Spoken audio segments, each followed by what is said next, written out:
Hello, this is Running Robert, and today we're going to be talking about the Quince Therapeutics QNCX 2025 outlook. And in this outlook, we're going to be looking at the bullish and the bearish parts of the stock. Today is the 10th of February, 2025. And this is the first time on my channel. I generally do small cap pharma, I do games, I do a little bit of everything. So if you like what I'm doing, hey, please like and subscribe. It helps out a lot, and thank you. Disclaimer is I do own stock. I bought around $1.50. I'm an amateur investor, and any advice given should be followed up by your own due diligence, and any information given is valid for today, the 10th of February, and the slideshow will not be updated. But as we get new news, new slideshow. Of course, a side note, and I did not make this video last week because of the tariffs, but we could have more on Monday. I just am not sure. So it could hurt the market, but that's something we're going to have to live with at the moment. And this is, at that point, something to kind of keep an eye on for your stock. So, okay, now that we're done with that, so let's look at the company itself. So, single drug with one late stage program in phase 3 and a second program starting in phase 2 2025. Now, we are only going to focus on that phase 3 program in this summary today, just because we're looking at 2025. Those second results won't come out till somewhere in 2026, and we'll deal with that at a later time. The results for the phase 3 are due in quarter 4 2025. The company had $47.8 million at the end of the third quarter, and they reported a $5.5 million net loss. And the market cap is $65 million. So you can already see we have enough to get to that phase 3 result, which is something that we always look for. And the net loss isn't disastrous. Like, it's fairly well. We will have a little bit of money after results, probably for another cash raise, but we'll deal with that when it comes up. So, what are they trying to treat? So we're just going to call it AT. It's a childhood neurological disorder with most symptoms occurring between 5 and 10 years old, with a plateau afterwards. There's no current treatment, and the point of this drug is to have a less active decline until the plateau phase. So pretty much from 6 to 9 or from 5 to 10, it's bad.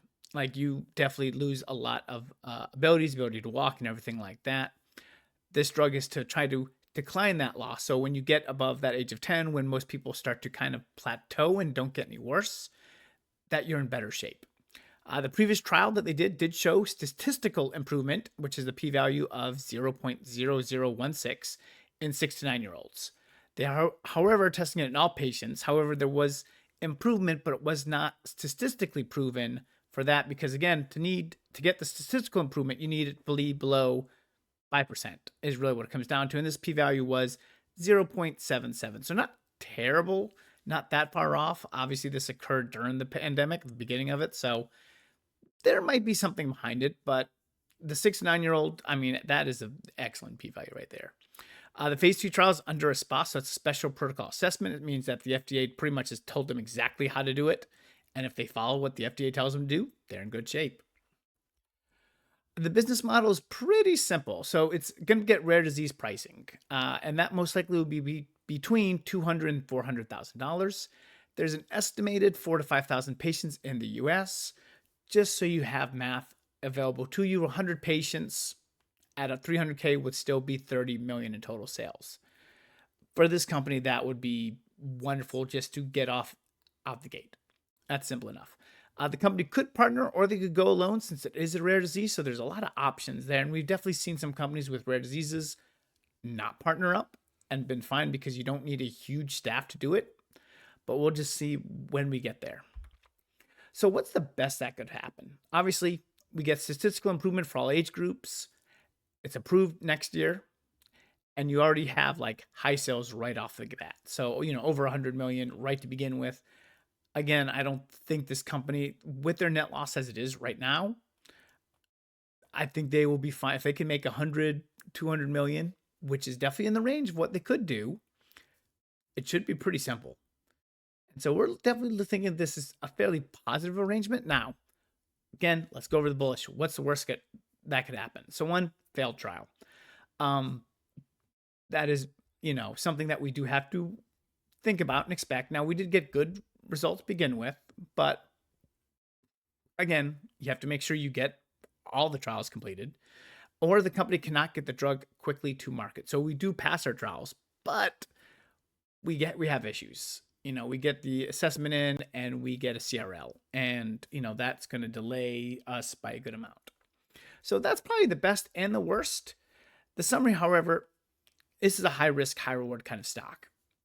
100% at a 65 million market cap with approval up to having sales of up to 100, 200, a billion. It's definitely high reward, high risk. If the stock fails, there's nothing else in the company. So people need to be comfortable losing everything they invest on this. That's what I'm going to tell you. So if you're like, hey, I don't feel like going that high risk, this probably is not the stock for you. I do have a small position to help mitigate the risk, so I did not bet the farm on it. I put in a small position, but again, if I'm thinking if it's good positive results and they get good sales and this company can be worth 500, 600 million, that could be a 10 times back to what I get. And so that's kind of where I'm going with it. And so, yeah. So hope this helped. Thank you very much for watching and listening. And I hope you have a wonderful day.